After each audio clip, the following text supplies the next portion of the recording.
3 पीढ़ी से जो जादू टोना करते आए थे, प्रभु यीशु मसीह ने उनको आज़ाद कर दिया है, परिवार को बदल दिया है। और ये सिर्फ चंगाइयाँ नहीं है, पता है, ये सिर्फ चंगाइयाँ नहीं है, ये खानदान की हिस्ट्री बदल गई है। और जो इतिहास है वो तो बदला ही, फ्यूचर भी बदल गया है। ये बच्चे बड़े होके क्या काम करते, कहाँ जाते, शादी कैसे, बच्चे कैसे, आगे अपना भविष्य क्या प्लान करते, परमेश्वर ने पूरी हिस्ट्री और पूरा फ्यूचर बदल दिया है इन खानदान का। आमीन। और इनके आने वाली 10 पुश्तें जो होंगी ना, वो भी प्रभु यीशु मसीह को जानेंगी। आमीन।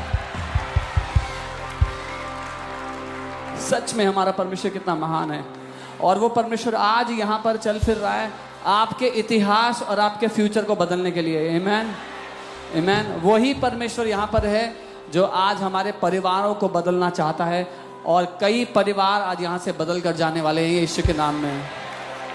आमीन। आपने इनकी गवाही सुनी है, पर मैं चाहता हूँ एक बार, ओह हालेलुया, सच में कई गवाहियाँ मुंह बंद कर देती हैं। आमीन। मैं चाहता हूँ ये परिवार खुद बताएं इनकी आप बीती। मैं जानता हूँ 3 पीढ़ी से ये लोग जादू टोना कर रहे थे। बहन, मैं आपसे पूछना चाहता हूँ पहले, जो हमारे घर में 3 पीढ़ी से ये भक्ति चल रही थी, उससे हमने बिल्कुल छुटकारा पा लिया। आज से हम कुछ नहीं करेंगे। हमारे बच्चे चंगे हुए फिर भी यीशु में। आप मुझे ये बताएंगे कि बच्चे कितने छोटे थे जब उनको दौरा पड़ने लग गए? बच्चे थे 11-12 साल के। 11-12 साल के थे। अभी कितने हैं? सोहन मोहन कितने साल के? ये मोहन है 21 साल का और सोहन है 24 साल का। 12-13 साल से ऊपर हो गया। हाँ जी। इनको ये दौरे पड़ते थे लगातार। Come on. और आपने बताया था कि दिन में 2-3 बार दौरे पड़ जाते थे। 2-3 बार पड़ते थे। तो जिंदगी कैसे जी सकते थे 2-3 बार दिन में दौरे पड़ेंगे तो? रोते रहते थे। खाना बना धराते वो धराई है। कई दिन तक हम ऐसे ही रहते थे, न्यू ही। कोई हमें देखता ना घर का ना बाहर का, कोई भी हमारा नहीं है। मैं मगन जी आपसे भी पूछना चाहता हूँ, क्योंकि मैं जानता हूँ ये आसान नहीं है एक पिता होते हुए अपने बच्चों को इस तरह से सताए जाते देखना, है ना। आप मुझे बताएंगे क्या हुआ था? शुरू में हम पहले गवाही हमारी ये है, जो हम भक्ताएं 3 पीढ़ी से हो रही थी, उसके बाद हम करने लग गए थे। वो करने के बाद में फिर एकदम अटैक हमारे ऊपर हो गया। हमने उसके बाद छोड़ दी। मैंने कि हमारे बच्चों को परेशानी हम नहीं करेंगे किसी का भी। तो झाड़ पहुँच करने वाले आते थे, फिर हमने उन्हें मना कर दिया। उसके बाद जो हम एक दूसरे को भक्ता को दिखा लगे, और मौलवी को दिखाया, और उसके बाद डॉक्टरों को भी दिखाया, और फिर उसके बाद हम जो वहाँ तुम बालाजी भी गए, वैष्णो देवी, मतलब कोई धाम नहीं छोड़ा हमने। उसके बाद हमारा घुटने टिक गए, रोते थे। रात को जब बच्चे सोते थे, हम एक कमरे में बैठ के बीच में खाट डाल लेते थे। कभी कोई सा गिर गया, कभी कोई सा ऊपर जाते थे, दूसरी मंजिल पर नीचे आकर मिलते, एकदम सीढ़ियों के बल नीचे आकर हमें उठना बैठना, एकदम भागते थे इन्हें पकड़ने के लिए। कभी लैट्रिन में से निकालने पड़ते थे। लेकिन उसके बाद में हमें कुछ दिन बाद में जो 24 साल के बाद में इन्हें जो हमें बीरपाल जी के पास में पता पड़ी, जो पोस्टमैन हमारे साथ आए, ये हापुड़ से आते हैं यहाँ पहुँचने के लिए। उसके बाद में जो हम बीरपाल जी के यहाँ, उन्होंने हमें बताई चर्च के माली जी। फिर हम उनके पास में जाने लगे। उन्होंने साइड में जाते थे, पहले दूसरी साइड। जनवरी में हम यहाँ आने लगे थे। मैं बताना चाहता हूँ, ये सुबह 6 बजे घर से निकलते हैं, यहाँ पर 11 बजे की सभा में पहुँचने के लिए। Come on. आमीन। सुबह 6 बजे निकलते हैं, 11 बजे की सभा अटेंड करने के लिए, और प्रभु उनको प्रतिफल देता है जो उसको ढूंढने वाले लोग हैं। आमीन। कम ऑन जी। फिर क्या हुआ? फिर आप जब उसके बाद जनवरी में यहाँ आने लगे, हमें उसके फिर वो के बचनों के बारे में, और कैसे घोषणा करते हैं, फिर वो के कोड़े खाने से हम चंगे हो चुके। हमने यही बस घोषणा करनी शुरू करी। उसके बाद हमें ऐसा महसूस होने लगा कि ना तो कोई अंदर का जो डर है वो भी ख़त्म होने जाए।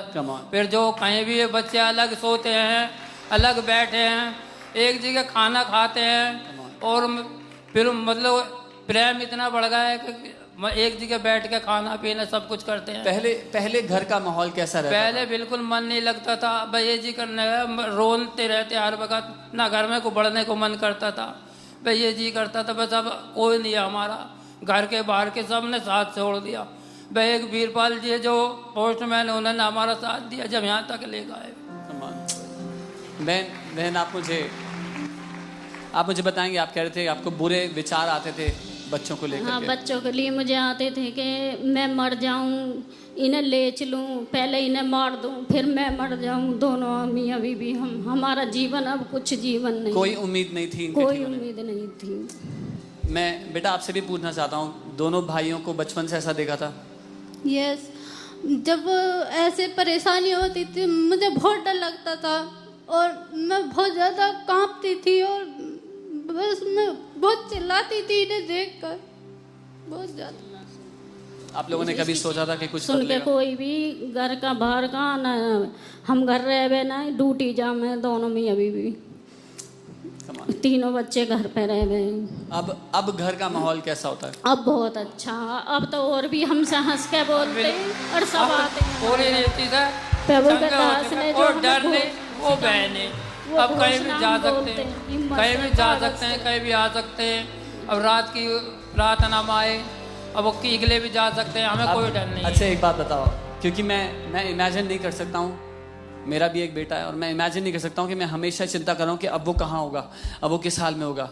12-13 साल से ये लोग ऐसे जी रहे थे, अब कैसा लगता है बिना इस फिक्र के कि हमारे बच्चे कैसे हैं? अब बिल्कुल एकदम अंदर से सब कुछ सही है, एकदम चंगे हो चुके हैं, कोई डर नहीं, कोई भय नहीं। फिर वो कैसे अब पता है वो जहाँ भी है प्रभु यीशु ने संभाल रखा है। आमीन। ये जो 3 पीढ़ियों से भक्तिन करते थे, भक्त का काम करते थे, अब ये प्रभु यीशु मसीह के भक्त हो चुके हैं। आमीन। इनका नाम मगन है और ये प्रभु यीशु मसीह में मगन हो चुके हैं। मैं जस्ट ताकि आप समझो कि कितना इम्पैक्ट होता है। बेटा मोहन है ना, मोहन एक बार अपनी जीभ दिखा सकते हो चर्च को, क्योंकि इनको फिट्स पड़ते थे, पूरी जीभ कटी हुई होती थी इनकी। मुझे मालूम नहीं आप देख पा रहे हैं, पर इनकी पूरी जीभ कटी होती थी, चोटें लगी होती थी। अब देखेंगे चेहरे पे इतने निशान है, ठोड़ी पे, कंधे पे, पूरे शरीर पे चोटें होती थी इनको, क्योंकि कभी भी कहीं भी उन फिट्स के द्वारा गिर जाते थे। और जिस फैमिली में कोई आशा नहीं थी, कोई उम्मीद नहीं थी। We have a clip, can we show that to you quickly? मैं जल्दी से एक क्लिप दिखाना चाहता हूँ। ये जवान बेटे, आप कल्पना कीजिए किसी के 2 जवान बेटे जिनको हर रोज 2 से 3 बार फिट्स होते हो, लेकिन प्रभु यीशु मसीह ने इनका इतिहास बदल दिया है और इनका भविष्य बदल दिया है। क्यों ना हम प्रभु यीशु मसीह को महिमा दें। वो सच में परिवारों को बदलने वाला पिता है। आमीन। और हम जितने शब्दों को इस्तेमाल करें उसकी महिमा करने के लिए थोड़े हैं जी। हमारी भाषा के सारे शब्द तुच्छ हैं अपने महान राजा यीशु की महिमा करने के लिए, क्योंकि वो सच में अद्भुत है, सच में अति महान है, सच में स्तुति, प्रशंसा, तारीफ, महिमा के योग्य परमेश्वर है। प्रभु यीशु मसीह, हम आपकी महिमा करते हैं, हम आपको धन्यवाद करते हैं पिता। हम आपके नाम को ऊंचा उठाते हैं, हम अपने हाथों को ऊंचा उठाते हैं आपकी महिमा में पिता, क्योंकि सच में आप जीवित हैं। आपके समान कोई नहीं पिता, कोई जीवनों को नहीं बदल सकता आपके अलावा, कोई जिंदगियां ऐसे नहीं बदल सकता प्रभु, परिवारों का इतिहास नहीं बदल सकता। यीशु केवल आप ही कर सकते हैं, केवल आप ही प्रभु हैं, केवल आप ही राजा हैं। हम आपकी बढ़ाई करते हैं, हम आपकी महिमा करते हैं, हम आपके नाम को ऊंचा उठाते हैं। आपकी संतों की प्रभु यीशु मसीह आपके नाम को ऊंचा उठाती है, क्योंकि आज जो आपने इस परिवार के लिए किया, आप यहाँ मौजूद हर एक परिवार के लिए कर रहे हैं।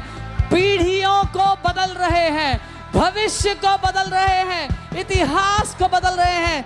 एक नया इतिहास आज यहाँ लिखा जा रहा है यीशु मसीह के नाम